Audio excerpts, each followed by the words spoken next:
Good morning.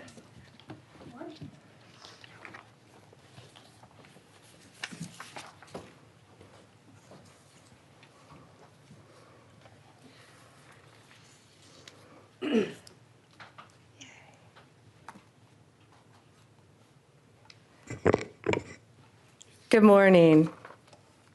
With me here today, I have our great Secretary of Education, Linda McMahon, Representative Laurel Libby of the Maine State House, Linnea Saltz of IWF Women's Sports Advocate, Stephanie Turner, a fencer, Zoe Hutchison, a Maine athlete, Cassidy Carlisle, a Maine athlete, and my dear friend, you all know, Riley Gaines, who has been a champion on this issue for women.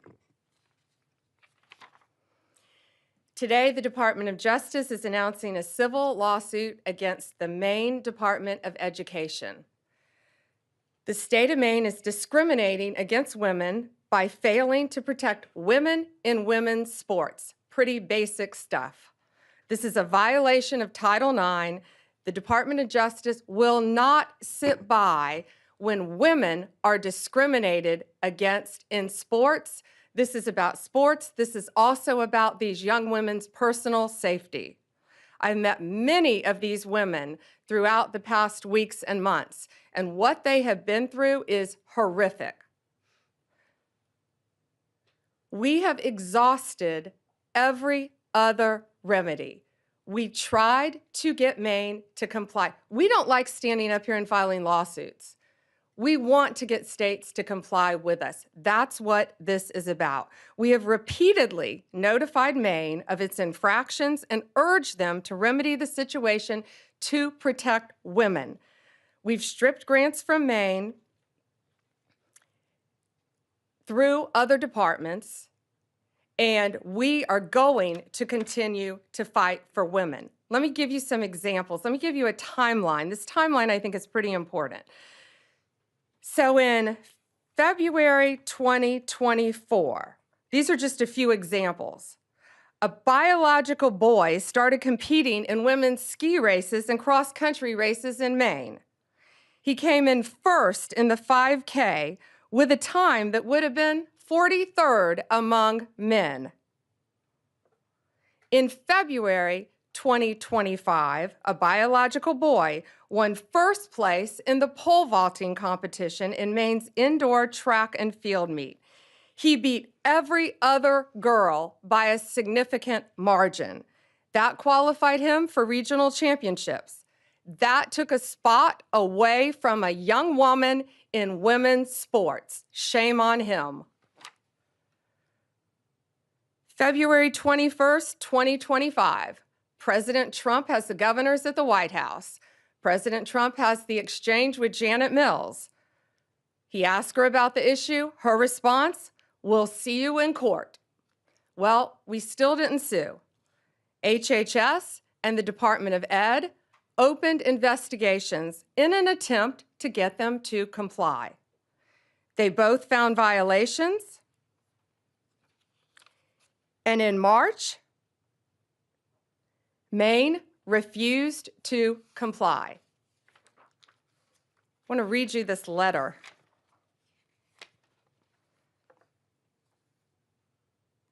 This is from the Maine Attorney General to the Department of Education. We will not sign the resolution agreement. We do not have revisions or a counterproposal. We agree we are at an impasse. Nothing in Title IX or its implementing regulations prohibits schools from allowing transgender girls and women to participate on girls' and women's sports teams. Well, they must not be reading the same Title IX that we're reading. We believe they are failing to protect women, and it's not only an issue in sports, it is a public safety issue. These boys are allowed to go in women's restrooms. They are allowed to go in the women's dressing rooms and get fully naked and change in biological boys and change clothes in front of these young women. Maine's leadership has refused to comply at every turn, so now we have no other choice. We are taking them to court. What we are seeking an injunction to get them to stop this, stop what they're doing. That's pretty simple. And we are seeking to have the titles returned to the young women who rightfully won these sports.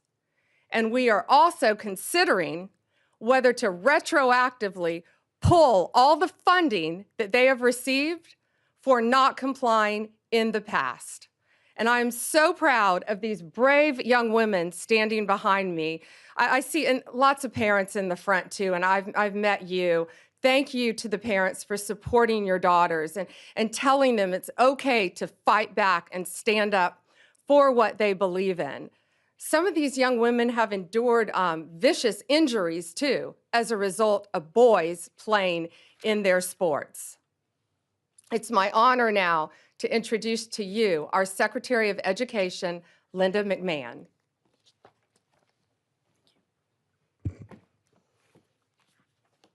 Good morning, everyone. I don't think our case could have been stated any better than it was just presented by our Attorney General, Pam Bondi.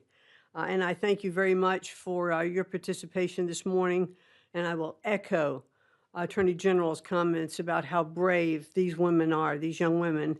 And of course, Riley Gaines has been a staunch advocate for the Title IX infractions, since she came on board, and we're so proud to have Riley out there as such a prominent spokesperson. So today we're announcing a weighty development in the Title IX investigation into the Maine Department of Education. We, the Department of Education, analyzed Maine's Education Department for compliance with Title IX of the Education Amendments of 1972, which prohibits sex-based discrimination in any school or education program that receives federal funding. Unfortunately, our investigation has found that Maine continues to willfully violate Title IX and to strip the civil rights of female athletes in the state. And as Pam alluded as well, it's not just about their civil rights, it's about their safety. And we, after our investigation, we found we really had no other choice. We thought the infractions warranted turning them over to the Justice Department for their further investigation. So how do we get here?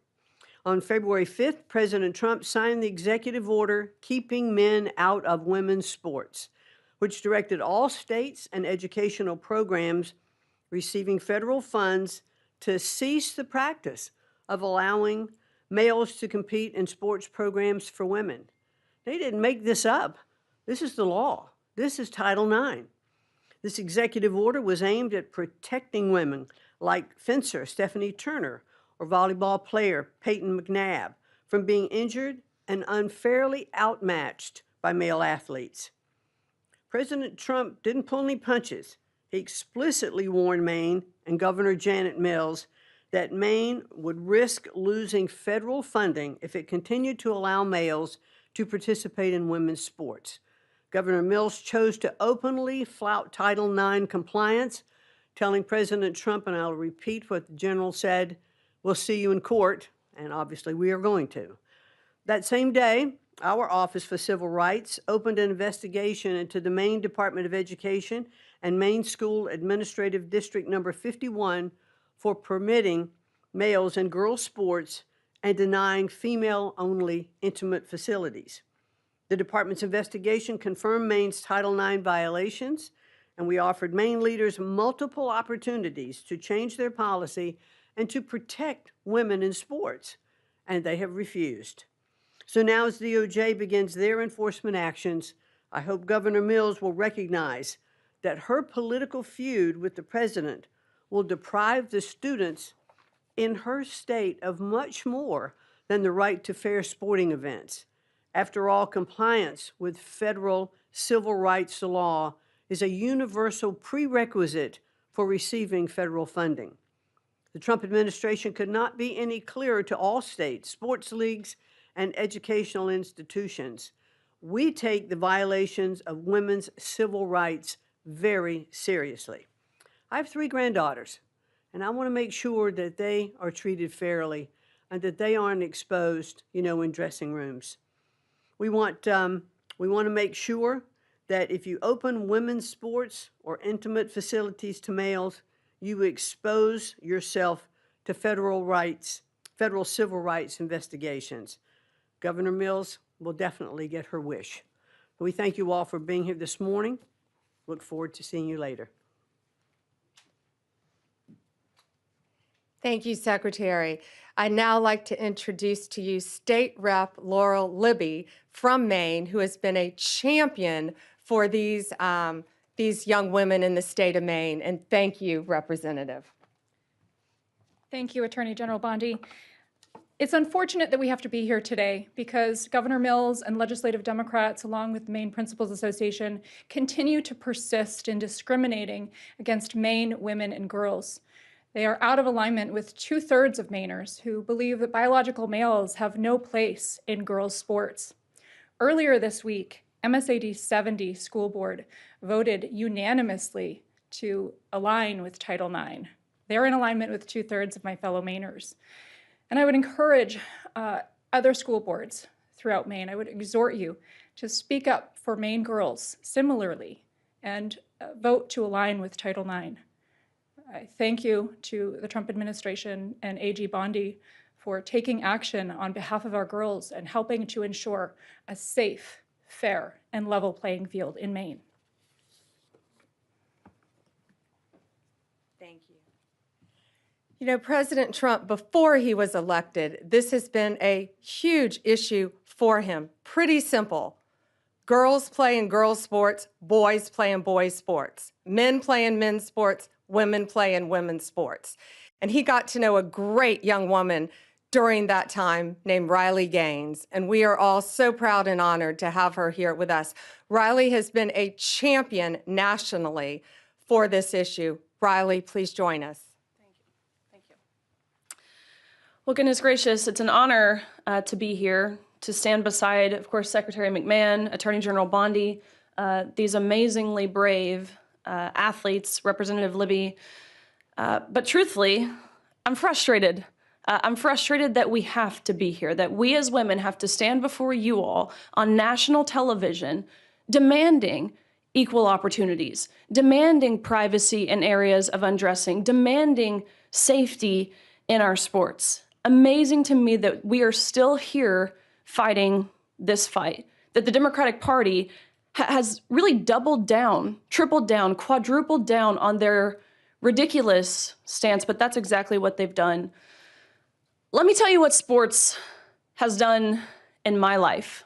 Of course, in terms of athletic achievement, I very proudly finished my career as a 12-time NCAA All-American, a 5-time SEC champion, actually the SEC record holder in the 200 butterfly, making me one of the fastest Americans of all time. A 2-time Olympic trial qualifier, SEC Scholar Athlete of the Year, SEC Community Service Leader of the Year. The list goes on, but again, just to really reiterate, it's a lifelong journey. It's how I met my husband. It's what gave me my lifelong friends. It taught me how to be a leader. It taught me how to set goals and work to achieve those goals. All things that, of course, I'm utilizing in my life now beyond sports, that leadership in Maine, Governor Mills, Democratic leadership really across the nation, that's what they're denying girls and women of. I'm sure you guys saw the clips and the visuals that surfaced following President Trump's executive order signing of this EO, barring men from participating in women's sports within any educational program that receives federal funding. And it was the most amazing thing to be there. And you have all of these young girls. I'm talking 5, 6, 7, 8 years old. They've got their jerseys on, their sports uniforms, their big bows in their hair that they wear on the soccer field. That visual means more to me than I could possibly put into words, and that is what is at stake here. That is who Governor Mills is fighting, not Donald Trump. It's those little girls, and I believe that's sick. It's regressive is what it is. They do this under the guise of progress, indicating we are moving in the positive forward direction. No, what Governor Mills is doing, and again, Democratic governors across the nation, is deeply regressive and utterly misogynistic. Over the past 3 years, I've had the opportunity to speak to countless girls in Maine and again across the country, countless parents, coaches who all virtually say the same thing. Why wouldn't anyone protect my athlete? Why wouldn't anyone protect my daughter? Why wouldn't anyone protect me? I've talked to girls who have lost roster spots, of course, podium finishes. I've talked to girls who have been exploited and simultaneously exposed to naked men in intimate areas of undressing. I've talked to girls who have been severely injured in their sports due to a male player on the opposing team. For crying out loud, we have a female representative from Maine, Laura Libby, you just heard from her. She didn't tell you what happened to her. She lost her ability to vote and to speak on the House floor for defending girls and women, for posting about what was happening in Maine. No, this type of oppression didn't happen in Afghanistan. No, this type of censorship didn't happen in England. It happened right here in America under Democratic leadership. Again, this isn't progress. I would describe this as betrayal. Let this be a notice, these actions that we have seen put forward today by the Department of Justice, by the Department of Education, to all other states who are not willing to comply with federal law, that federal law being Title IX, which is very clear in how it was originally implemented, or at least it should be. We never knew we had to define this word sex until these both elected and unelected bureaucrats started to go through the back door and reinterpret this word to mean what they want it to mean. Originally implemented in 1972, it was only 37 words, very brief. Ultimately, of course, preventing sex-based discrimination. Let this be a notice. California, Minnesota, the likes thereof. If you do not comply with federal law, you do not get to reap the benefits of complying with federal law. Of course, one of those benefits being receiving federal funds. Women are protected and recognized under federal law, again, that law being Title IX. The U.S. government under President Trump, including the Department of Justice, including the Department of Education, will not stand by and ignore when the federally protected rights of women and girls are being violated. Again, that encounter between Governor Mills and President Trump went viral for really all of the right reasons. I think she thought she had this mic drop moment when she said, "I'll see you in court." Guess what? You will, because President Trump is a man of his promises. That was his campaign slogan. That's what we've seen delivered. Promises made, promises kept. This is another one. People, the American people, girls, women, boys, men, old, young, white, black, gay, straight, none of those identity factors matter. We want transparency and we want accountability. Again, we voted overwhelmingly in favor of that on November 5th. And accountability is back in the White House. So I stand before you all today, and I thank you, again, Secretary McMahon, Attorney General Bondi. I thank you on behalf of course, myself, but I think more importantly, my younger sister, of all the women and girls who have dreams, like I did when I was young, to achieve, to succeed in my sport and beyond. So thank you. Riley, thank you. And Zoe would now like to say something. Tell us about your sport too, Zoe. So I compete in soccer and indoor track and outdoor track. And like was mentioned previously today, I had to watch at the Maine Class B State Indoor Track Championship as my close friend and my teammate and other female competitors lost the state championship to a biological male.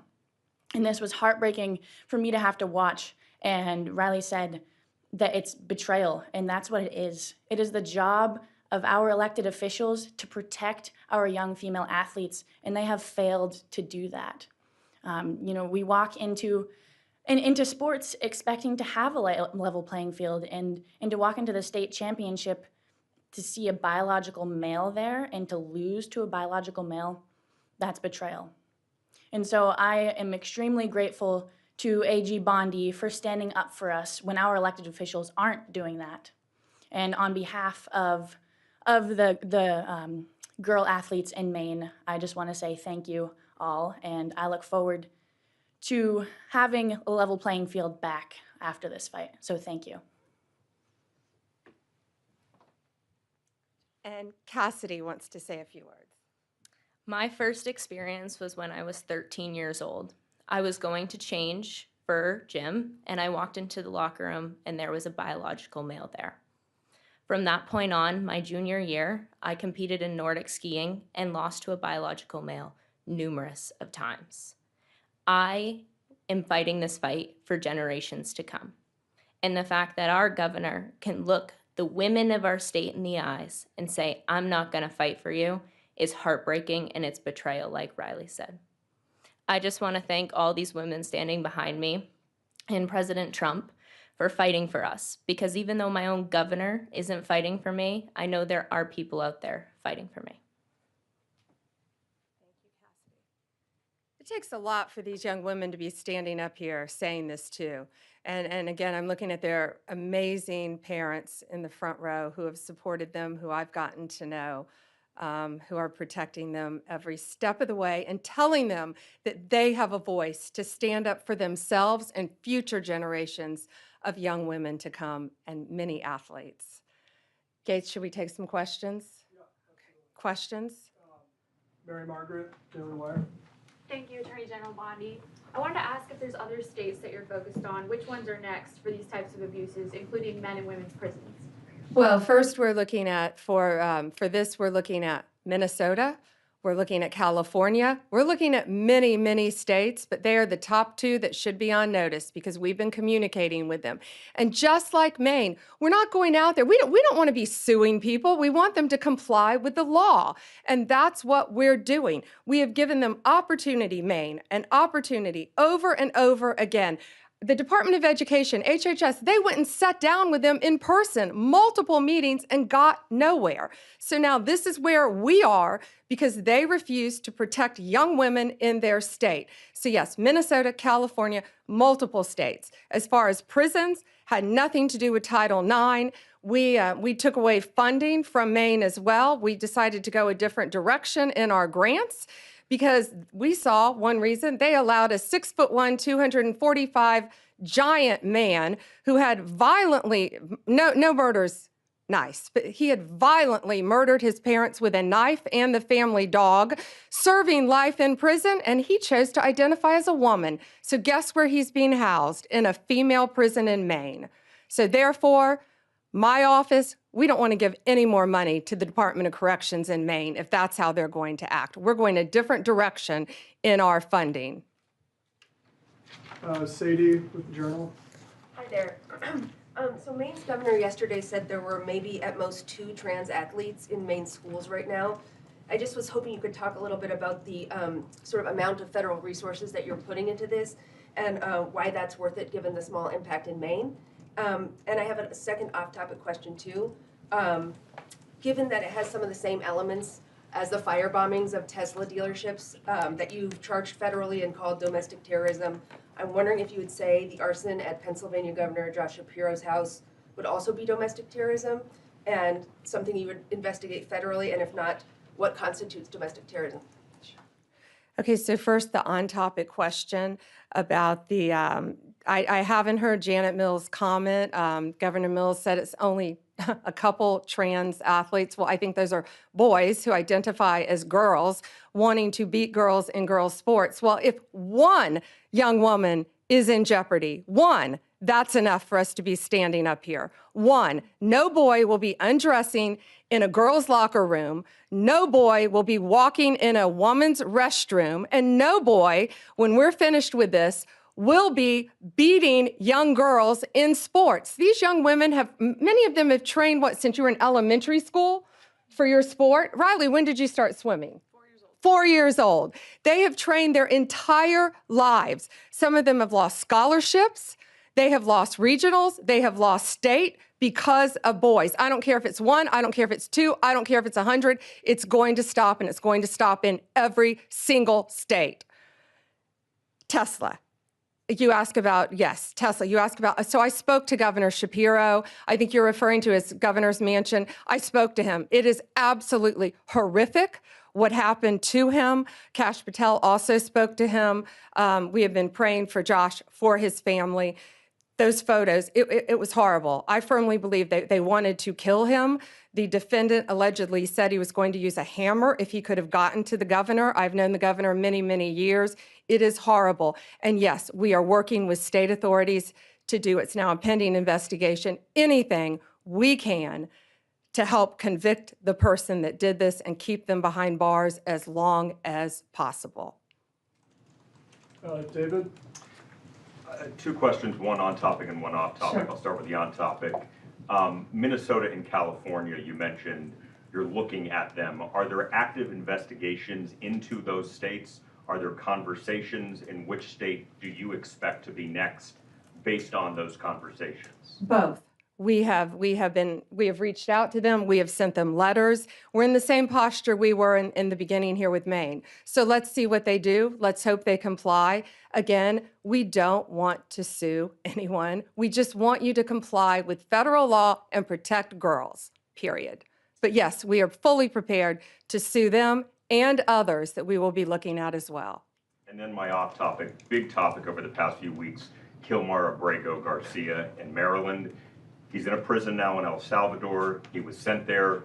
You insist, the president, everybody in the administration insists that he is MS-13. It appears that there's not going to be any sort of trial. He's not going to come back. DHS said he would be arrested and redeported if he comes back.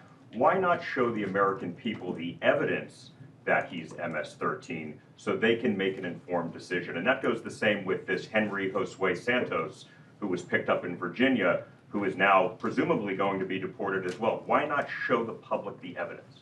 Well, he is an illegal alien who has been living illegally in our country from El Salvador. ICE testified, an immigration judge ruled he was a member of MS-13, an appellate judge ruled he was a member of MS-13. Hard stop, he should not be in our country. He was deported. They needed one additional step in paperwork, but now MS-13 is characterized as they should be, as an FTO, as a foreign terrorist organization. So he is not coming back to our country. President Bukele said he was not sending him back. That's the end of the story. If he wanted to send him back, we would give him a plane ride back. There was no situation ever where he was going to stay in this country. None, none. He would have come back, had one extra step of paperwork, and gone back again. But he's from El Salvador, he's in El Salvador, and that's where the president plans on keeping him. But the evidence, we're not going to see the evidence? We have the transcripts from the court hearings. I'll be glad to give you the court hearings from 2019, what we have, sure. With the rulings from the judges, gladly. All right, last one, Reagan. Reagan Reese, Daily Caller. Madam Attorney General, there's a Maine school board, MSA D number 70, which voted unanimously on Monday to defy the governor and to comply with Title IX. With the action you're taking today, will it be possible to exempt schools that comply from any future punishment? Yes. And I think that was very brave and bold of that school board. We just saw that as well. The question was one school board in Maine voted to comply. And again, that's all we wanted was compliance. So yes, we will not be going after them, looking at them in this lawsuit because they are complying and they're protecting women in women's sports. Thank you.